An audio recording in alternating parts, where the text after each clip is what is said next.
बहू डिलीवरी की बात का दर्द मुझसे ज़्यादा कौन जानता होगा। मान्यता बेटा, देखो आज तुम बुढ़िया को लेकर अस्पताल से आ तो रही हो, लेकिन कोई भी लापरवाही नहीं बरतनी है। ठंड भी बहुत ज़्यादा है, इसलिए ज़्यादा से ज़्यादा ठंड से बचो और गुड़िया को भी बचाओ, क्योंकि शोर के बाद 40 दिन जच्चा और बच्चे के बचाव की दृष्टि से तुम माँ बेटी के लिए बहुत ज़्यादा महत्वपूर्ण है, क्योंकि इस समय का खाया पिया और मालिश आदि जीवन पर्याप्त शरीर को ऊर्जा प्रदान करती है। सारिका अभी तुरंत ही पहली बार माँ बनी अपनी बहू मान्यता को समझा रही थी और अभी अभी उसका पहला नहान डलवाकर सारिका उसको उसके कमरे में लेकर आई थी। वैसे तो ठंड बहुत ज़्यादा थी, क्योंकि दिसंबर का महीना होते ही कड़ाकेदार ठंड का, लेकिन कमरे में रूम हीटर की वजह से ठंड कम लग रही थी। मान्यता ने गुड़िया को अच्छे से शॉल में लपेट लिया और आराम से पलंग पर बैठ गई थी। चलो मैं अब तुम्हारे लिए गरम गरम हरिया पंजीरी और मेवे के लड्डू बनाकर लाती हूँ, जिससे शरीर के अंदर भी गर्माहट आ जाएगी।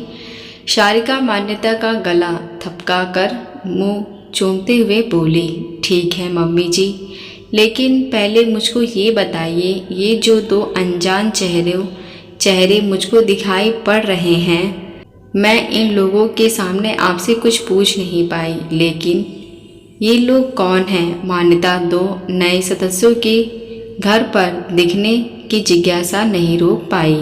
मान्यता बेटा, ये दोनों महिलाओं को मैंने तुम्हारी खास देखभाल के लिए रखा है।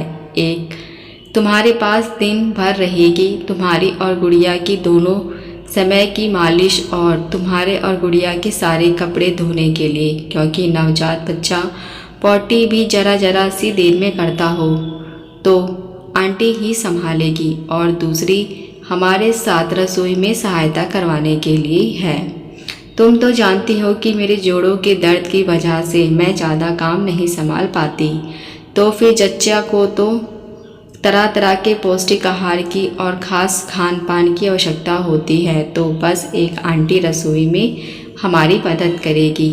वह तुमको हर पौष्टिक खुराक समय समय पर बनाकर देगी, जिससे गुड़िया को भरपूर मात्रा में तुम्हारा दूध मिल सके, क्योंकि मुझसे ज़्यादा डिलीवरी के बाद का दर्द कोई नहीं जान सकता। सारिका की आंखों में आंसू झिलमिलाने लगे। वो क्यों मम्मी जी? क्योंकि आप तो कहती थी कि दादी सास बहुत अच्छी थी। हाँ बेटा, तुम्हारी दादी सास तो बहुत अच्छी थी और मुझको प्यार भी बहुत करती थी, लेकिन परिस्थिति के ऊपर बहुत कुछ निर्भर करता है। ये कहते कहते सारिका अतीत में पहुंच गई। मान्यता बेटा, तुम्हें यह तो पता है कि मैं अपनी सास की 5वीं यानी सबसे छोटी बहू थी। हमारे बच्चे होने पर वो काफ़ी उम्र दराज की हो चुकी थी। उनसे ज़्यादा रसोई का काम भी नहीं संभलता था। मेरी मम्मी भी खुद दमा की बीमारी के कारण आ नहीं सकती थी, क्योंकि बच्चे को इन्फेक्शन का बहुत खतरा होता है। तब ऐसी परिस्थिति में नहीं थे कि कोई काम वाली लगाई जा सके। ये जो मेरे जोड़ों का दर्द है, यही उसी का नतीजा है। विशाल का जन्म भी बहुत ठंड में हुआ था। आजकल तो गीजर, इलेक्ट्रॉनिक केटल और रूम हीटर सारे के सारे संसाधन है, लेकिन तब तो सिर्फ चूल्हे और लकड़ी का ही सहारा था। अब बार बार ठंडे पानी में बच्चों की पॉटी साफ करने के लिए हाथ डालना, उचित खान पान परिस्थितिवश ना मिल पाना। विशाल के तो चौथे दिन ही भयंकर डायरिया हो गया था, जिसके कमज़ोर होने का एक यही भी वजह है। ऐसा नहीं था कि तुम्हारी दादी सास करना नहीं चाहती थी, लेकिन उनका शरीर ये सब ज़्यादा संभालने के लायक था ही नहीं। उनको तो साधारण खाना बनाने में भी दिक्कत होती थी।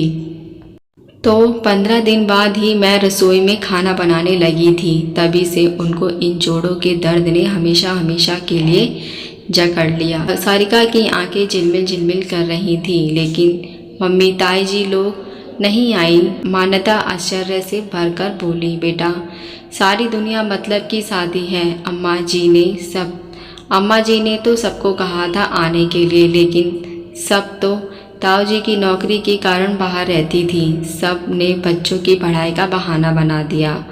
बस इसीलिए मैं तुमसे अपनी और गुड़िया दोनों का ख्याल रखने के लिए कह रही हूँ। जो मेरे साथ बीत चुकी है वो बहू के साथ बिल्कुल भी ना बीते। अब समझ में आई ना? इसलिए 40 दिन से पहले घर के किसी भी काम काज के लिए तुम्हारे लिए नो एंट्री का बोर्ड लगा है। सारिका ने मान्यता को गले लगा लिया। थैंक यू मम्मी जी, मुझको सचमुच बहुत गर्व होता है आप जैसी सास की बहू बनने पर। काश दुनिया के लोग आप जैसी सास देखें और कहें कि हाँ ऐसी भी सास होती है। और मान्यता भी सारिका के गले से लिपट गई।